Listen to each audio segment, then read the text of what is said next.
ਜੇਕਰ ਹੁਕਮ ਦਵੋ ਸਰਕਾਰ ਤੇ ਆਵਾਂਗਾ। ਹਾਂ ਹਾਂ ਨੱਚਦਾ ਨੱਚਦਾ ਦਾਰ ਤੇ ਆਵਾਂਗਾ। ਫਿਰ ਹੋਵਣਗੇ ਬੂਥੇ ਬੰਦ ਸ਼ਰੀਕਾਂ ਦੇ, ਜਿਹੜੇ ਦਿਨ ਮੈਂ ਪਿੰਡ 'ਚ ਕਾਰ ਤੇ ਆਵਾਂਗਾ।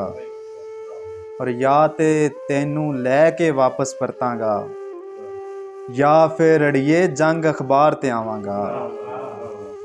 ਅਥਰੂ ਬਣ ਕੇ ਤੇਰੀ ਅੱਖ 'ਚ ਖੇਡਾਂਗਾ, ਅੱਖੀਓਂ ਡਿੱਗਿਆ ਤੇ ਰੁਖਸਾਰ ਤੇ ਆਵਾਂਗਾ। ਬੁੱਲਿਆ ਜਿਸ ਦਿਨ ਲਾਗੂ ਹੋ ਗਈ ਮਾਂ ਬੋਲੀ, ਘੁੰਗਰੂ ਬਨ ਤੇਰੇ ਦਰਬਾਰ ਤੇ ਆਵਾਂਗਾ। ਗੱਲੀ ਬਾਤੀ ਨਹੀਂ ਮੈਂ ਆਪਣੇ ਸ਼ੇਰਾਂ ਨਾਲ, ਇੱਕ ਦਿਨ ਵੇਲੇ ਦੇ ਮਿਆਰ ਤੇ ਆਵਾਂਗਾ। ਜੇਕਰ ਹੁਕਮ ਦਵੋ ਸਰਕਾਰ ਤੇ ਆਵਾਂਗਾ। ਹਾਂ ਹਾਂ ਨੱਚਦਾ ਨੱਚਦਾ ਦਾਰ ਤੇ ਆਵਾਂਗਾ।